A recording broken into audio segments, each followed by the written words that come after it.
बोलो सियावर रामचंद्र की जय, पवन सुत हनुमान की। बोलो भाई सब संतन की जय।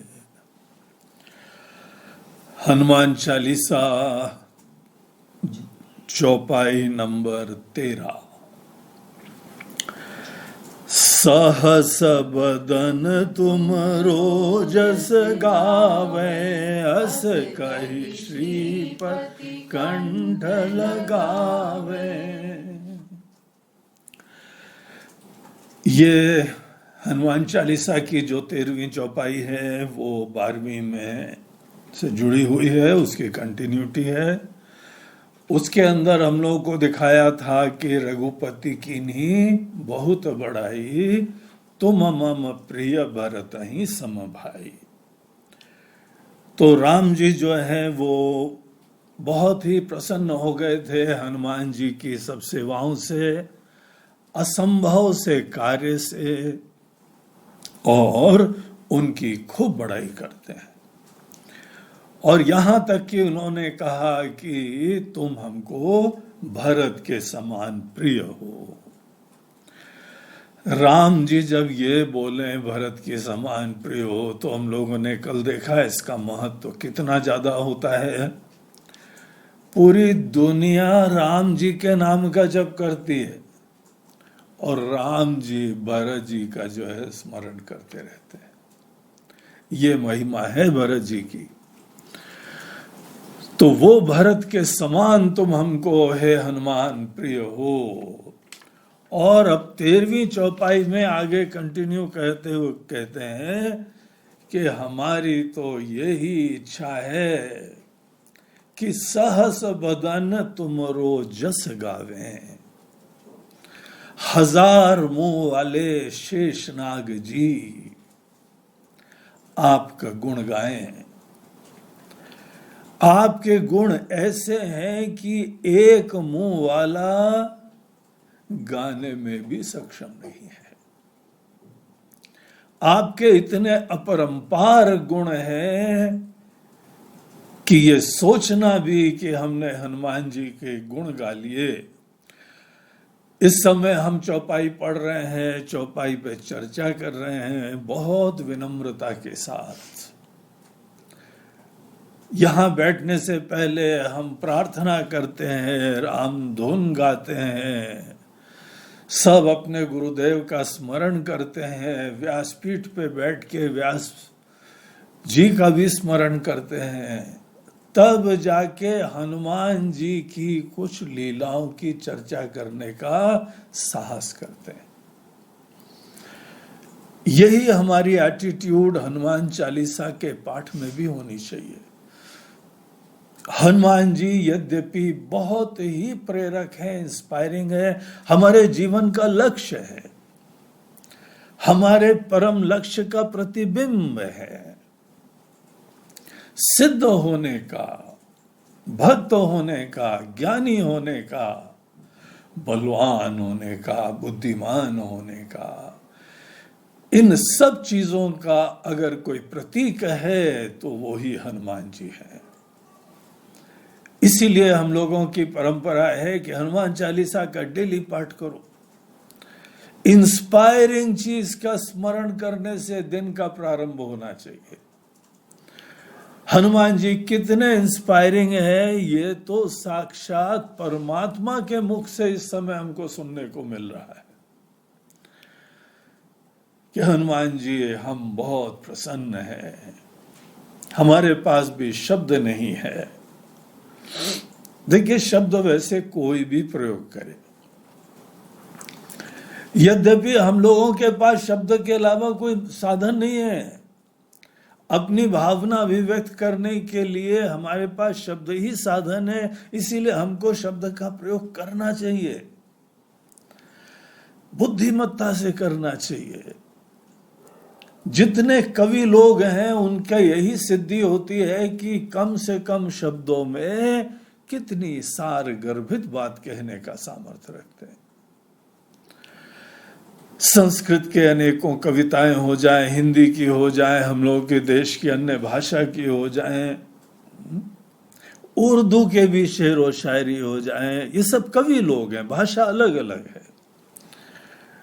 और समस्त कवियों की जो है वो विशिष्टता को देखना चाहिए, उनको प्रणाम भी करना चाहिए। वो बड़ी सूक्ष्म भावना को प्रकट करने का सामर्थ्य रखते हैं। यद्यपि कोई भी जो है शब्दों का प्रयोग करता है भावना के अभिव्यक्ति के लिए, लेकिन इस चीज का एहसास सदैव होना चाहिए। अपने दिल से पूछो, जो तुम फील कर रहे हो, क्या शब्द ने वो बात कह दी है? तुम्हारे मन में किसी के प्रति बहुत आदर है, बहुत प्रेम है। अब वो प्रेम कितना है? अब बच्चे से पूछो, बेटा तुम जो है मम्मी पापा को प्रेम करते हो? बोलते हैं हाँ करते हैं। तो किसको ज्यादा करते हो? आजकल के बच्चे तो स्मार्ट होते हैं, बोलते हैं जो चॉकलेट दे उसको करते हैं। लेकिन यहां पर अगर वो व्यक्ति थोड़ा सीरियस हो, उससे पूछो अच्छा ये बताओ, क्वांटिफाई करो, कितना प्रेम करते हो? तो बोलेगा इतना प्रेम करते हो। बोले इतना? बोले नहीं इतना, थोड़ा और स्ट्रेच कर देगा। देखिए हम लोग कोई भी, भले बच्चे का एग्जाम्पल लें या कवि का एग्जाम्पल लें, शब्द बहुत ही सशक्त सुंदर माध्यम है, लेकिन शब्द भी हमारी भावना के अभिव्यक्ति के लिए बहुत ही छोटे पड़ जाते हैं। ये सदैव होना चाहिए। एक जगह तो तुलसीदास जी बड़ी बढ़िया बात कहते हैं, बोलते हैं देखो क्या विडंबना है, जो आंखें देखती है उस आंख के पास जबान नहीं है, और जो जबान बोलती है उसके पास आंखें नहीं है। इसीलिए जो चीज भी जबान बोलती है वो मन के द्वारा फिल्टर होके जो भी उसकी ज्ञान है, अकल है, सामर्थ्य है, उससे फिल्टर होके तब वो जाके अपनी भावना की उसको प्रकट करता है। शब्द जो है बड़े सशक्त माध्यम है। हमारे सब जप हैं, हमारे मंत्र पाठ हैं, हमारे भजन हैं, चालीसा का पाठ है, सब शब्द हैं, पूरे वेद शब्दमय है। लेकिन जो ऋषि मुनि लोग हमको वेद प्रदान करते हैं वो ही कहते हैं यतो वाचो निवर्तन्ते अप्राप्य मनसा सहा। देखिए हम शब्द बोल तो रहे हैं, लेकिन हमारी जो अनुभूति है, जिस चीज के बारे में हम बताना चाहते हैं, वहां तक शब्द की पूरी पहुंच नहीं है। लेकिन यही एक माध्यम है हमारे पास। ये चीज को प्रकट करने के लिए राम जी देखिए उपमा का दृष्टांत लेते हैं। भगवान राम ही नहीं, कोई भी कवि लोग, बुद्धिमान लोग सदैव किसी दृष्टांत का, उपमा का दृष्टांत लिया जाता है, सहारा लिया जाता है। तुम हमको कितने प्रिय हो, बोलने भरत की तरह। अब भरत कितने प्रिय हो? भरत आपको कितना प्रिय है? बोलते उसका एग्जाम्पल ही नहीं है हमारे पास। अब पहले तुम इमेजिन कर लो, जरा विचार कर लो, समझ जाओ कि भरत कितने प्रिय हैं हमको, फिर तुमको आइडिया लग जाएगा कि हाँ इतने प्रिय, तुम उतने प्रिय हो। दरअसल ये शब्दों की असमर्थता के वजह से अनेकों शैलियां होती हैं। इसी चीज को आगे कंटिन्यू करते हुए इस चौपाई में, 13वीं चौपाई में भगवान एक और बढ़िया उपमा लेते हैं।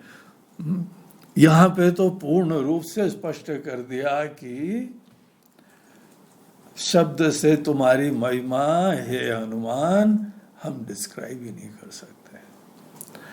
1000 मुंह वाले शेषनाग जी आपका गुणगान गाएं, कितनी बड़ी बात है। राम जी की इस समय भावना, इस समय दृष्टि, क्या अनुभव कर रहे हैं, इसको सोचना चाहिए। अपरंपार है। जब राम जी किसी का सर्टिफिकेट दे दें तो फिर हमको जीवन में कभी शंका ही नहीं आनी चाहिए।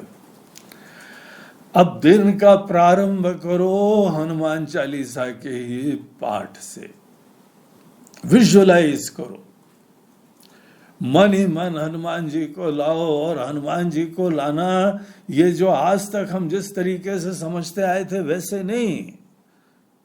यहां पे जो प्रमाण है, हनुमान चालीसा है, ऐसे सब ज्ञानी लोग हैं जिन्होंने बताया। वो क्या बताते हैं? जय हनुमान ज्ञान गुण सागर।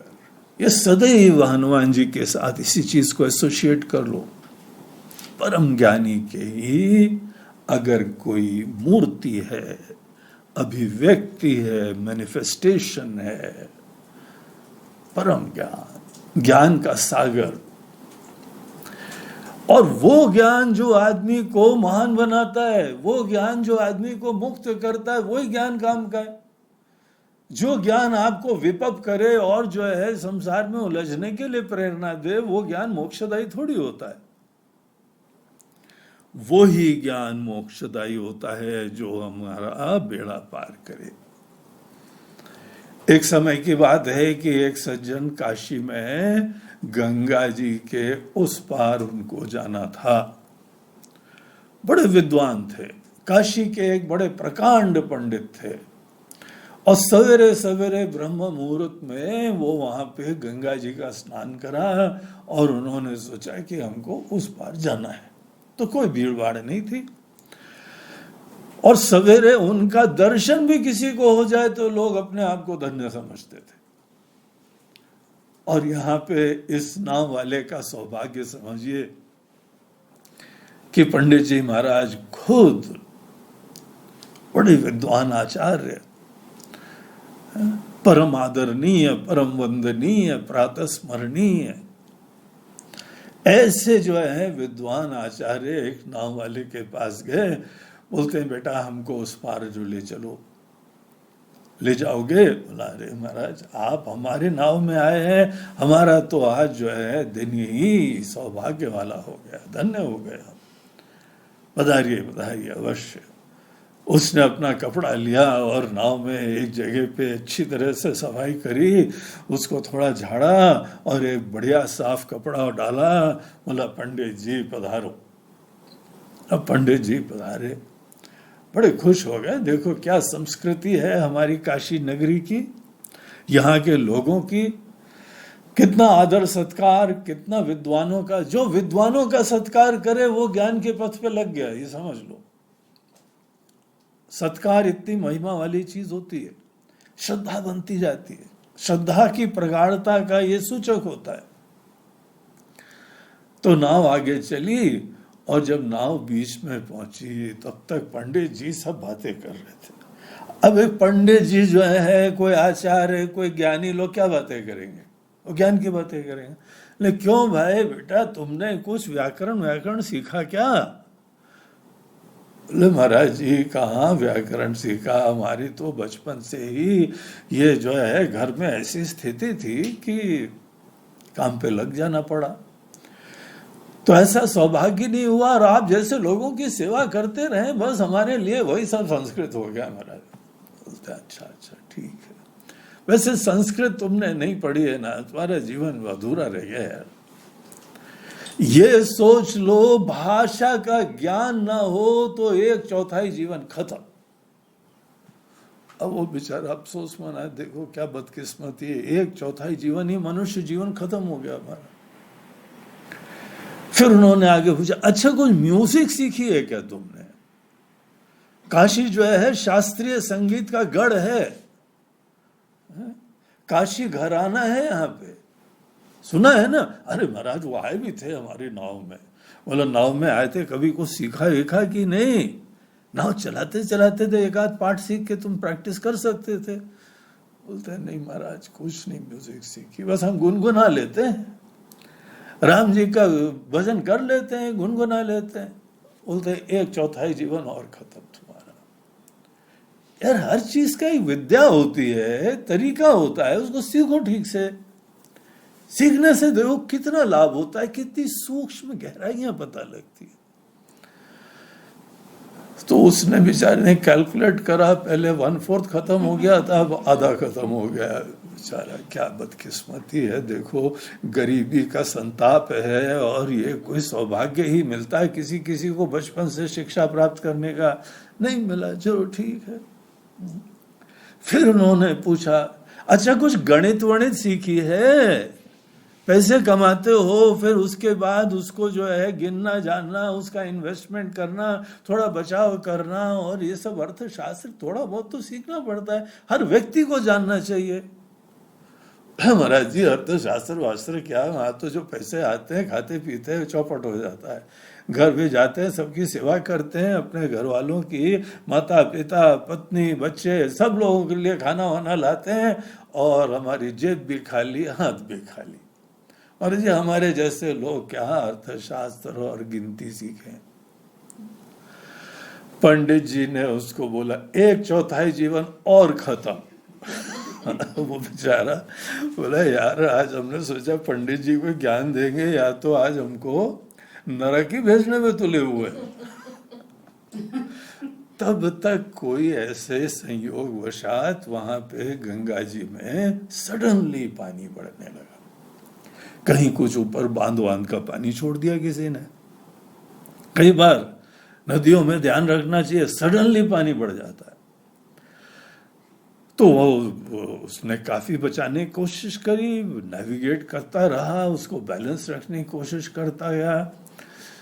तो जब नहीं हुआ तो उसने कस के पूछा, पंडित जी तैरना आता है?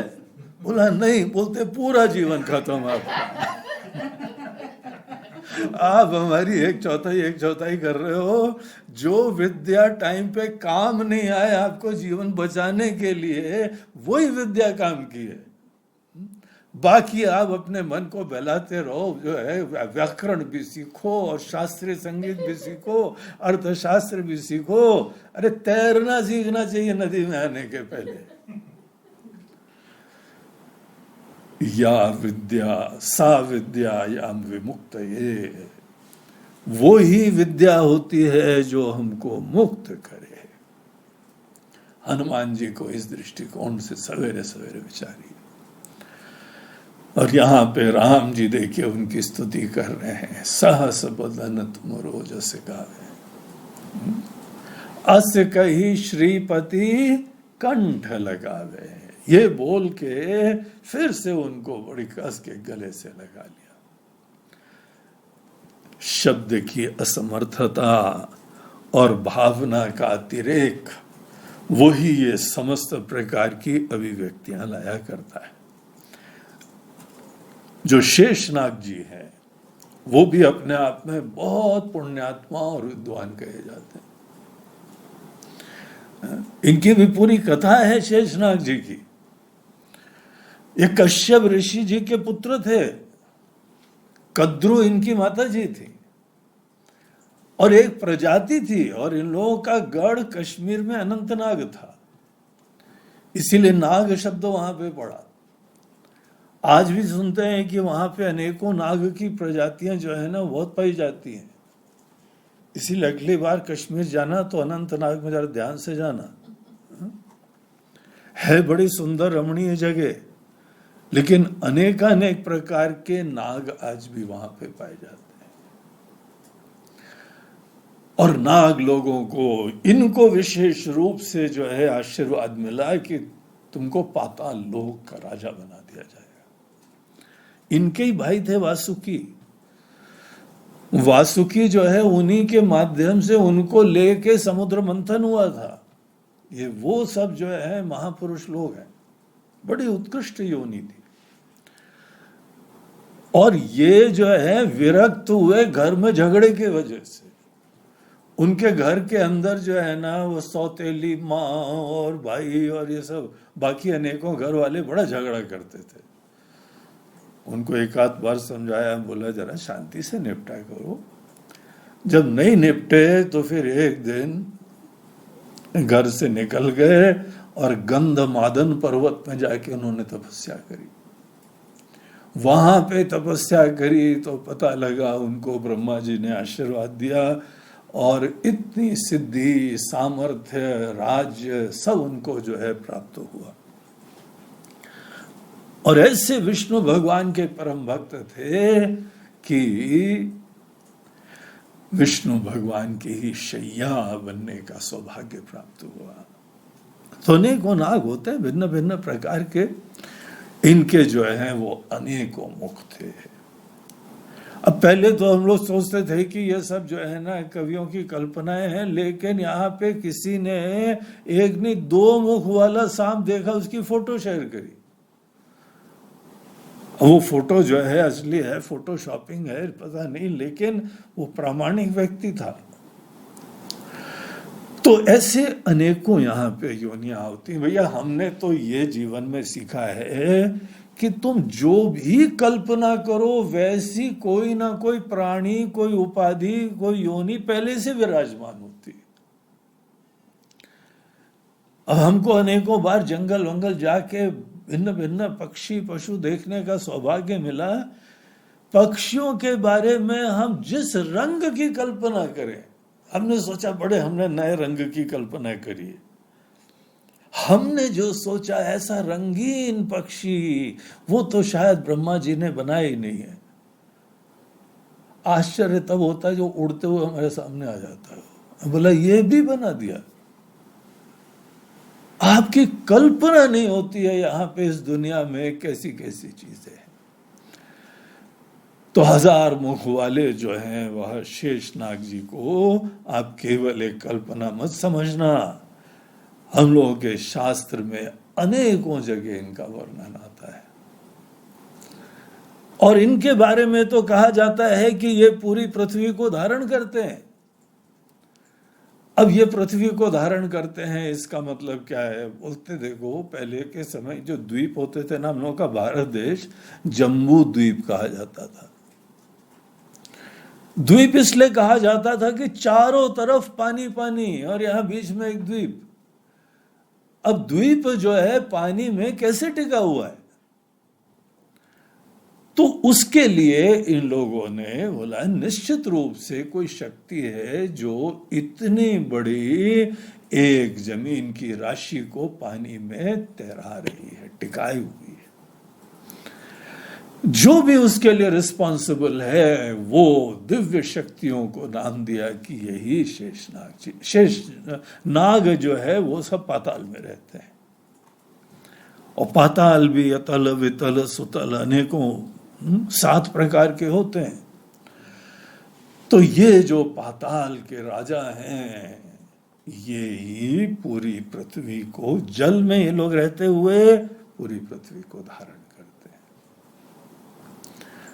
हैं। देखिए यहाँ पर जो है ना अपने मनुष्यों की कल्पना देखिए। हम लोग को लगता था गांव से बाहर, हिमालय से बाहर नहीं निकलते हैं और पूरा हमारा देश एक द्वीप है, चारों तरफ पानी से घिरा हुआ है और नीचे अथाह सागर है, एक दुनिया है। ये सब चीजों का ज्ञान है और इसको जो शक्ति धारण कर रही है दिव्य है, महान है। तो ऐसे जो है शेषनाग जी जिनको सौभाग्य भगवान विष्णु को ही उनकी शैया बनने का है, क्षीर सागर के अंदर वो ही अपने शरीर को लपेट के इतना सुंदर दिव्य प्रेम से उपलब्ध उनकी शैया बनाते हैं। उसी के ऊपर अपने फन से छतरी बनाते हैं और सदैव भगवान की सेवा में लगे रहते हैं। परम भक्ति, तपस्या, सद्विचार, सद्ज्ञान से युक्त बहुत पुण्यात्मा है। और ये ही शेषनाग जी लक्ष्मण जी की तरीके से आए हुए हैं। जैसे शेषनाग जी भगवान विष्णु से कभी अलग नहीं होते हैं, वैसे ही लक्ष्मण जी कभी राम जी से अलग नहीं होते। और इस घटना के बाद जहां पे उनको शक्ति लगी थी, तो राम जी का भी हाल जो दिखाई पड़ा, पता लगता है वो भी अपने भक्तों के प्रति इतना स्नेह और प्रेम रखते हैं कि वो भी विलाप भी करने लगे। तो ऐसा महत्व है शेषनाग जी का।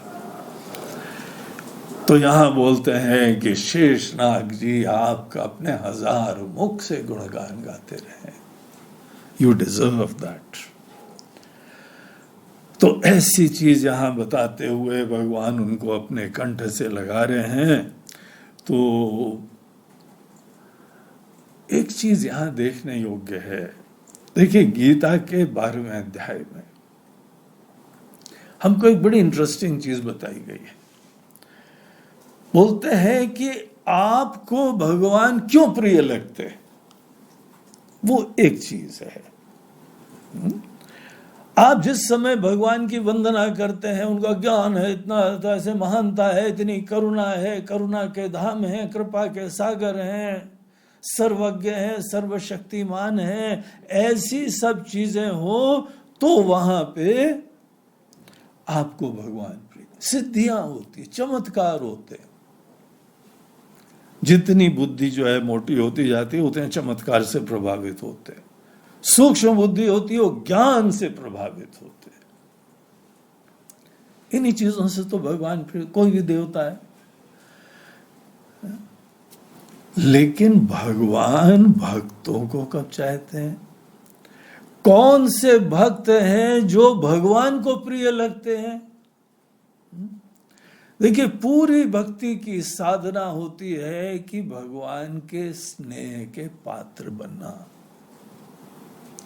इसीलिए तो पूजा करते हैं ना, इसीलिए भजन करते हैं, इसीलिए गुणगान गाते हैं, इसीलिए व्रत करते हैं, तपस्या करते हैं, तीर्थ करते हैं कि हम ऐसे सब कार्य करें जिसके द्वारा जो है वह हमारे अंदर भगवान के प्रति और प्रेम बढ़ता चला जाए। अनेकों भक्त लोग भगवान के प्रति प्रेम उत्पन्न करने के लिए सतत जो है वह जप करते रहते हैं। हाथ में जो है गौमुखी लिए हुए, उसमें माला डाल के सतत जप करते रहते हैं। हमारा मन भगवान में रमता रहे, भगवान हमको प्रिय लगते रहे, ये जो है वह सब भक्तों की एकमात्र इच्छा है। पूरी रामायण के बाद भी प्रिय लागहु मोहि राम, तो यही प्रार्थना है कि हमको जो है वह राम जी प्रिय लगे। ये तो एक बात है, बहुत अच्छी चीज है, करना ही चाहिए, यही हमारी समस्त भक्ति की साधना का प्रयोजन भी है। लेकिन एक ये बड़ी इंटरेस्टिंग बात गीता के 12वें अध्याय में हम लोगों को बताई कि आप ये सोचो, भगवान कब किसी भक्त को चाहते हैं? आप भगवान को चाहते हैं ये एक चीज है, क्यों चाहते हैं ये आप जानते हैं। आपकी प्राथमिकताएं, आपकी इच्छाएं, आपके मूल्य वही उसमें अभिव्यक्त होते हैं। लेकिन सोचो, हम लोगों के तौर तरीके क्या भगवान को पसंद है? अब हम एक जगह गए थे तीर्थ पे, वहां पे लिखा हुआ था कि देखो ये हनुमान जी का मंदिर था, राजस्थान की बात है। हनुमान जी के वहां पे बहुत भक्त लोग विराजमान हैं। मेहंदीपुर के बालाजी आदि आदि बहुत सारे, एक से एक तीर्थ है। तो वहां पे जब गए तो उधर बोर्ड लिखे हुए थे कि आप जो है हनुमान जी की पूजा के लिए, यहाँ सेवा के लिए आप 1.25 सेर, 1.25 मन, 125 मन, वो क्वांटिटी बढ़ाते हुए आपको जो प्रसाद नैवेद्य चढ़ाना है अगर कोई बेचारा छोटा समर्थ हो तो बोले भाई 1.25 से चढ़ा दो, 1.25 रुपया। अब ये 1.25 का चक्कर क्या है, ये भी आप विचार कर लो। 1.25 मतलब है कि ये हमारी कोई सीमा नहीं है, अभी ये गिनती जारी है। 101, 51, 11, मतलब ऐसी संख्या है जहां पे संख्या की पूर्ति नहीं हुई है, इसलिए ये दिया जाता है। ये विनम्रता का सूचक होता है, ये सामर्थ्य का सूचक होता है। तो वहां बोला कि ये करो, और ज्यादा भक्ति है तो 1.25 नहीं, 125, 1.25 मन। अब क्या भगवान ज्यादा क्वांटिटी से प्रसन्न होते हैं क्या? वहां पे हमारे मन के अंदर ये विचार आया, तो हमें बोला कि भगवान को ज्यादा देने का क्या प्रयोजन है। यद्यपि जो भी वहां दिया जाता है सब भक्तों को प्रसाद होता है, सब भंडारा लगता है, वो अलग चीज है। भंडारे के लिए तुमको देना हो तो एक बात है, गरीबों के भोजन के लिए देना हो तो अलग बात है। लेकिन यहाँ पे ये प्रश्न है कि जब हम लोग जाते हैं, ऐसी चीज करें जो भगवान को प्रिय होती है। सेवा के लिए करना वो एक अलग इशू है, भगवान को प्रिय हो नहीं हो ये पता नहीं है। लेकिन अगर ऐसी धारणा है कि जो भी कार्य कर रहे हैं, ये फूल, ये नैवेद्य, ये वाला जो है वो दिन, ये का रंग, ये कपड़ा, भावना यही रहती है कि जो हमने सुना है, जो हमने जाना है, ये भगवान को प्रिय है। भगवान आपको जो प्रिय है वो हम अर्पण करते हैं। भगवान को प्रिय है वही अर्पण कर रहे हो ना, इसी उम्मीद में कि हम भगवान के स्नेह के पात्र बने, ईश्वर के कृपा पात्र बनना, पुण्यात्मा बनना, उनके आशीर्वाद की प्राप्ति करना, ये हर व्यक्ति के लिए जीवन में परम कल्याणकारी होता है। आपके सब कार्यों की सिद्धि हो जाएगी अगर ईश्वर की कृपा, उनका कृपा हस्त आपके सर पे रखा होगा, सब सफल हो जाएगा कार्य। इसी को कृपा बोलते हैं। तो भगवान को अच्छा लगे। हम लोगों को गीता के 12वें अध्याय में ऐसी चीजें बताई जाती हैं जो आई ओपनर है। उसमें साक्षात भगवान कृष्ण हमको लिस्ट देते हैं कि जब किसी भक्त के अंदर ऐसी चीज होती है, समय प्रिया, वो हमको प्रिय होता है। सब दुनिया के अंदर लोकाचार से हमको क्या पता लगता है, ये भी ठीक है, हमको किसी की हम बुराई नहीं करें, क्योंकि सबकी अपनी भावना के अभिव्यक्ति के तरीके हैं। लेकिन हमारे लिए ये बहुत महत्वपूर्ण है कि भगवान को क्या प्रिय होता है, भगवान किसी भक्त में क्या देखते हैं, वो जानना है। तो या तो गीता आदि शास्त्र देखो या यहाँ राम जी की लीलाएं देखो। राम जी जिसके प्रति इतने ज्यादा प्रफुल्लित और धन्य हो रहे हैं, राम जी के पास कोई शब्द नहीं हो रहा है, वो क्या चीज देख के प्रसन्न हो रहे हैं? भगवान ये सब चीज देख के नहीं होते हैं। भगवान हमने आपको आज खीर चढ़ाई है, आज आपको लड्डू चढ़ाए हैं, भगवान ताजे ताजे बढ़िया लड्डू है, अपने हाथ से ही बनाए, बहुत अच्छी बात है, आपकी प्रेम की भावना है, आपने अभिव्यक्त करी है। लेकिन आप ये सोचते हैं कि भगवान भूखे हैं, भगवान को ज्यादा भूख लगी इसीलिए पूरा जो है 1 किलो बनाया है, बड़े बड़े लड्डू दिए हैं, जिसको बड़े बड़े लड्डू दो वो बड़ा बड़ा भूखा है।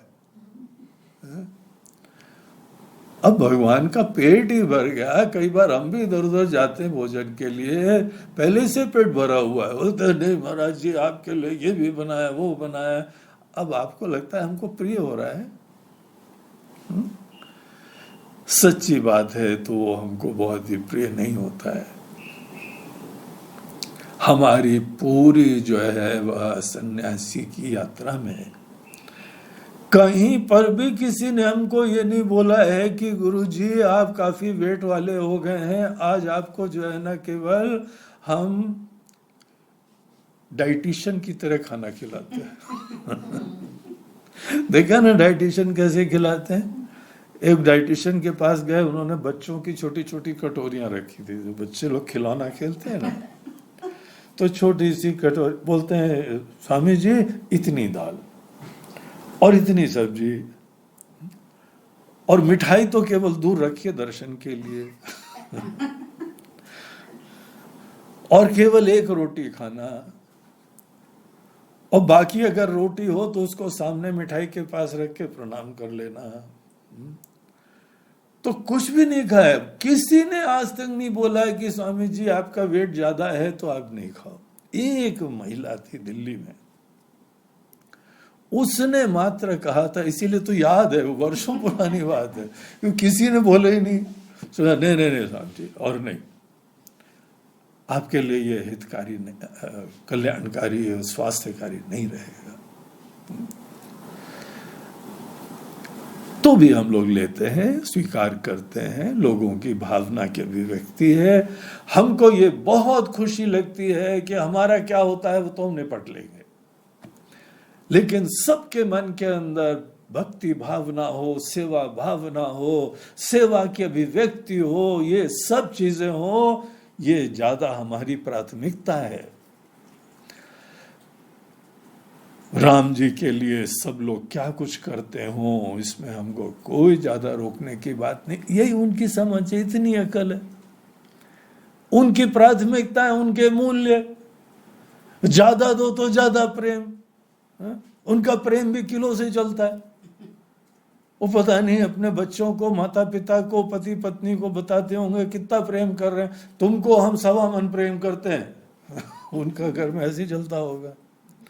इसीलिए भगवान को भी जाए, भगवान आपको 1.25 मन प्रसाद चढ़ाएंगे, भगवान खुश। बोलते हैं इसके लिए मन मतलब पूरा मन। ऐसे ही भगवान सोचते होंगे, भगवान बड़े करुणा निधान है। लेकिन हमको कभी सोचना चाहिए भगवान को कौन प्रिय होता है।